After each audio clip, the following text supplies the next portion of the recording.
Good morning class. आज हम chapter number 5 start करेंगे, अलजेब्रा ऑफ मैट्रिसेस। इससे रिलेटेड, मैट्रिसेस से रिलेटेड आपके पास 3 चैप्टर हैं, चैप्टर नंबर 5, 6, 7। ये बेस है, चैप्टर नंबर 5 जो है बेस है इन दोनों चैप्टर्स का। तो आप ध्यान से समझेंगे क्या करना है। पहला क्वेश्चन आता है कि मैट्रिक्स है क्या। मैट्रिक्स को हम डिनोट किससे करते हैं, पहले ये देखिए, स्क्वायर ब्रैकेट से डिनोट करते हैं। ये मैट्रिक्स की नोटेशन है, ठीक है। उसके बाद मैट्रिक्स होती क्या है, ये होती है combination of rose and columns. ये किससे बनता है, रोज और कॉलम्स के कॉम्बिनेशन से बनता है। जैसे ये देखिए, मैं एक मैट्रिक्स लिख रही हूँ, ठीक है। ये मैंने एक मैट्रिक्स लिख ली, A B C P Q R। ये मैंने एक मैट्रिक्स लिखी। तो ये जो है वर्टिकली चलेंगे हम, ये क्या है कॉलम 1, ये क्या है कॉलम 2, ये क्या है कॉलम 3, ठीक है। वर्टिकली कॉलम काउंट होते हैं। और अगर इस पूरी की बात करूं तो ये क्या है आपके पास, ये है आपके पास रो 1 और ये क्या है आपके पास रो 2। रो 2 मतलब जब आप ऐसे ऐसे ऐसे चलेंगे तो होते हैं कॉलम्स, ठीक है। जब आप हॉरिजॉन्टली चलेंगे तो ये क्या डिफाइन करती है आपको, रोज डिफाइन करती है। तो एक मैट्रिक्स क्या हुई, कॉलम्स और रोज का कॉम्बिनेशन। क्या है, कॉलम्स और रोज का कॉम्बिनेशन, ठीक है। अब आगे चलते हैं। अब जैसे आपके पास, मैं ये मैट्रिक्स लिख रही हूँ 1 2 3 4 5 6। इस मैट्रिक्स के अकॉर्डिंग मेरे पास 3 कॉलम है। कितने कॉलम है, 3 कॉलम है, ठीक है ना। और रोज कितनी है आपके पास, 2 है। कॉलम कैसे काउंट होंगे, इस तरीके से काउंट होंगे। ये कॉलम्स है, फिर से बता रही हूँ, ये कॉलम्स है।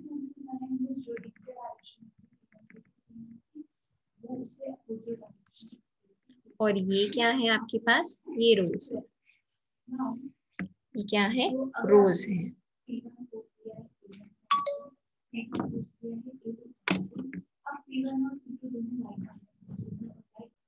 चलो, मैट्रिक्स की जो बेसिक डेफिनेशन है वो क्या है, a set of m into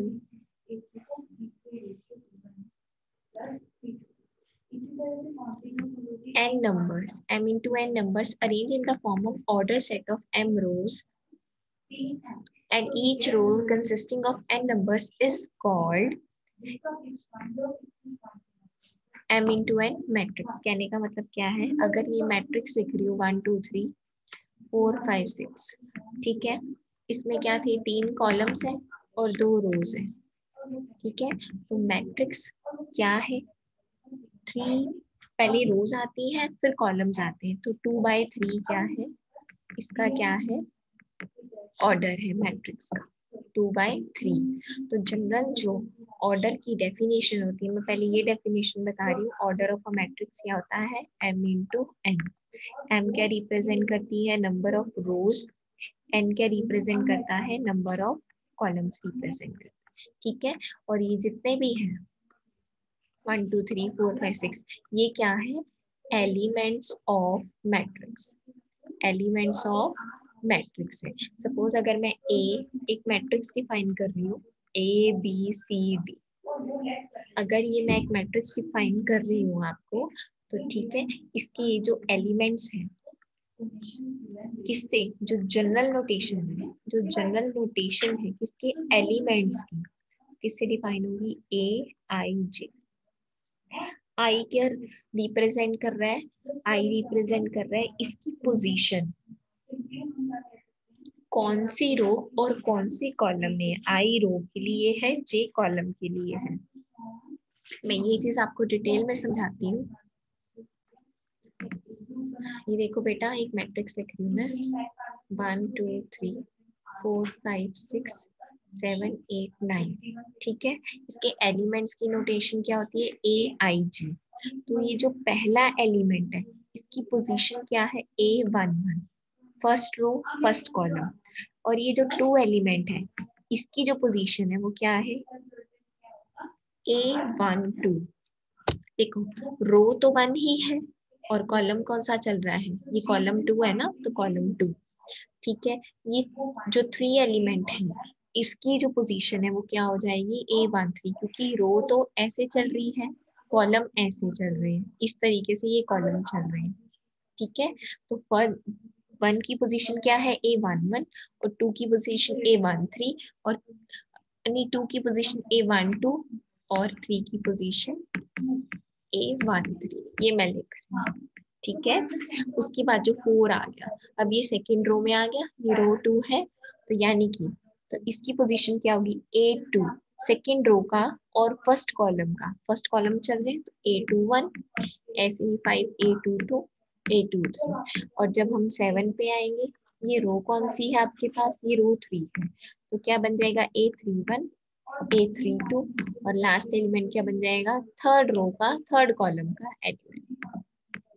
ठीक है, तो अब आपको अगर मैट्रिक्स दी जाए PQRS, ठीक है, अब इसकी पोजीशन बतानी हो तो देखो बेटा, ये कॉलम 1 है, ये कॉलम 2 है, ये रो 1 है और ये क्या है, रो 2 है। ठीक है, तो P की पोजीशन क्या है भाई, A11, और Q की पोजीशन क्या है, A12, R की पोजीशन क्या है, A21, क्योंकि रो तो चेंज हो गई है, और S की पोजीशन क्या है, A22। आपको क्वेश्चन ऐसे भी पूछा जा सकता है कि आप जो है A22 की वैल्यू बता दो क्या है इस मैट्रिक्स के अंदर। आपको पता है A22, इसका मतलब कि सेकंड रो सेकंड कॉलम, ये सेकंड रो है और सेकंड कॉलम ये है, एलिमेंट ये बनेगा, यानी कि इसकी वैल्यू क्या है आपके पास 5। ठीक है बेटा, ऐसे हम पोजीशन फाइंड आउट करते हैं, और जो जनरल नोटेशन है वो क्या है, AIJ। अगर बी मैट्रिक्स होती, बी नाम देती मैं इसका, तो एलिमेंट्स क्या होते, BIJ। उससे फर्क नहीं पड़ता, नाम से फर्क नहीं पड़ता, जो काम है वो सेम है। मैं दोबारा से ऑर्डर की बात कर रही हूँ, order of the matrix. Order of matrix क्या होता है, अभी बताया, M इंटू N होता है। M क्या होती है, रोज, N क्या होते हैं, कॉलम्स होते हैं। अब मैं एक मैट्रिक्स लिख रही हूँ यहाँ पे 1 2 3 4। अब तो हम देख के बता सकते हैं, इसमें 2 कॉलम्स हैं और 2 ही रोज हैं, 2 कॉलम्स हैं और 2 ही रोज हैं, तो इसका ऑर्डर क्या हो जाएगा, 2 बाय 2, 2 बाय 2 ऑर्डर हो जाएगा। अब अगर एक और मैट्रिक्स मैं लिख रही हूँ 1 2 3 4 5 6, ये हो गया।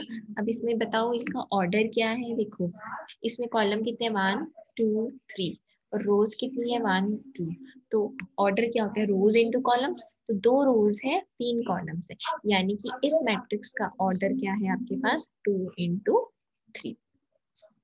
ठीक है, 2 इंटू 3। आपको क्वेश्चन ऐसे भी पूछा जा सकता है कि आपको ऑर्डर दिया हुआ है मैट्रिक्स का 2 बाय 3, अब बता दो इसमें नंबर ऑफ एलिमेंट्स कितने होंगे। आपने क्या करना है, जस्ट इसको मल्टीप्लाई कर देना है, तो हम बता देंगे 6 एलिमेंट्स है। यहाँ पे आपने इसको मल्टीप्लाई करके नहीं लिखना ऑर्डर बताने के लिए, हाँ लेकिन नंबर ऑफ एलिमेंट्स बताने के लिए आप मल्टीप्लाई करके ही लिखोगे। ठीक है, ऐसे ही अगर एक क्वेश्चन आ जाए, जैसे ये देखो 1 2 3 4 5 6 7 8 9, ठीक है ना। अब आपको पता है इसमें 3 कॉलम है और 3 ही रोज है, इसका ऑर्डर क्या हो जाएगा, 3 बाय 3 ऑर्डर हो जाएगा। ठीक है, आगे आपके पास क्या है, diagonal elements of a matrix. देखो जो डायगोनल एलिमेंट्स होंगे वो हमेशा किस में आएंगे, जब नंबर ऑफ रोज किसके इक्वल होंगी, नंबर ऑफ कॉलम्स के। सिर्फ उन्हीं मैट्रिक्स में फाइंड आउट कर सकते हैं। जैसे कि ए एक मैट्रिक्स है 1 2 3 4, इसका ऑर्डर क्या है, 2 बाय 2, तो नंबर ऑफ रोज कॉलम की इक्वल है। ए एक मैट्रिक्स है 1 2 3 4 5 6 7 8 9, ये इसका ऑर्डर क्या है, 3 बाय 3, यानी कि इसमें भी हम फाइंड आउट कर सकते हैं। लेकिन अगर ए एक मैट्रिक्स ये है, इसका ऑर्डर क्या है 2/3, इसमें तो रोज और कॉलम इक्वल नहीं है, तो इसका मतलब कि हम इसमें फाइंड आउट नहीं कर सकते। तो डायगोनल एलिमेंट्स क्या होते हैं, ये डायगोनल एलिमेंट्स, ये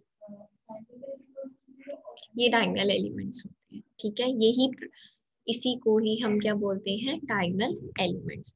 बेसिकली इनकी पोजीशन क्या होती है, ये A11 A22, अगर 2/2 की मैट्रिक्स है, और अगर 3/3 की है तो ये होते हैं डायगोनल एलिमेंट्स। ठीक है, तो ये डायगोनल एलिमेंट्स की बात कर दी। आगे क्या है, प्रिंसिपल डायगोनल। तो ये आपको एग्जांपल दिया हुआ है, एक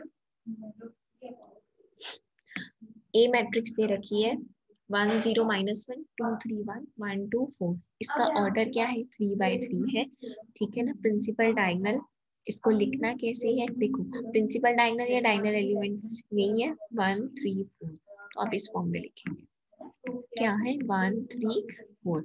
अगर आपके पास ये मैट्रिक्स होती है 1 2 3, ये आपके पास मैट्रिक्स है 2/2 की है, यस इसमें डायगोनल निकाल सकते हैं, तो इसके डायगोनल एलिमेंट्स क्या होंगे 1 2, ये दो डायगोनल एलिमेंट्स, यही प्रिंसिपल डायगोनल है। ठीक है, तो आज का लेक्चर हम यही खत्म करते हैं। तो आप यहाँ तक प्रिंसिपल डायगोनल ऑफ मैट्रिक्स तक जो भी है आप रिवाइज करिएगा, कोई डाउट होगा तो आप पूछना।